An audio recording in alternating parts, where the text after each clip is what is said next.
Hello મિત્રો, તો આપણે લીલી મકાઈનું ચાદરિયું બનાવવાનું છે. તો એક કડાઈ લઈ લીધી છે, એમાં નાખી દીધું છે તેલ ગરમ થઈ ગયું એટલે આપણે થોડુંક જીરું નાખી દીધું. જીરું કડકડી ગયું એટલે પછી આપણે થોડીક હિંગ નાખી દેવાની છે. હિંગ નાખી અને પછી આપણે આદુ લસણ મરચાંની પેસ્ટ નાખી દેવાની છે. એ સારું એવું સતળાઈ જાય એટલે પછી આપણે નાખી દેવાની છે લીલી મકાઈ.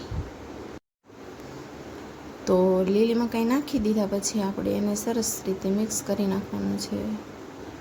તો જો મિત્રો, આપણે સરસ રીતના મિક્સ કરી અને પછી એમાં થોડીક સ્વાદ પ્રમાણે હળદર નાખી દેવાની છે અને પછી સારી રીતે એને પાછું મિક્સ કરી લેવાનું છે અને એને સતત હલાવતું રહેવાનું છે, નકર પાછી મકાઈ છે ને તે નીચે ચોંટી જાય છે. પછી તેમાં સરસ એવું સ્વાદ પ્રમાણે મીઠું નાખી દેવાનું છે અને થોડીક વાર માટે ઢાંકીને 5 મિનિટ જેવો રેસ્ટ આપવાનો છે. વચ્ચે હલાવતું રહેવાનું છે. તો આપણે બનાવતા હતા ત્યારે પવિત્રાબેન તો આપણી કાખમાં ચડીને જ બેસી જાય. જુઓ તમે મિત્રો, જ્યાં સુધી એ કાખમાં બેસી અને પછી મારે રસોઈ જોવે નહીં ત્યાં સુધી એને મજા ન આવે અને એની વગર મારી રસોઈ અધૂરી. પછી આપણે થોડુંક એવું નાખી દેવાનું છે દૂધ નાખી અને પછી સતત હલાવતું રહેવાનું છે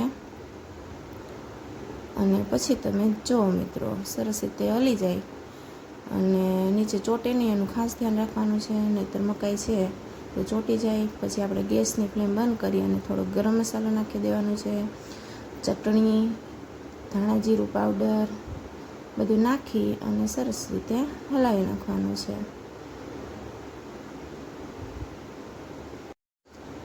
પછી નાખી દેવાનો છે 1 લીંબુનો રસ, જેથી તમને સરસ મજાનો ખાટો એવો ટેસ્ટ આવે. અને પછી આપણે થોડાક લીલા ધાણા નાખીને આપણું ચાદરિયું છે તૈયાર.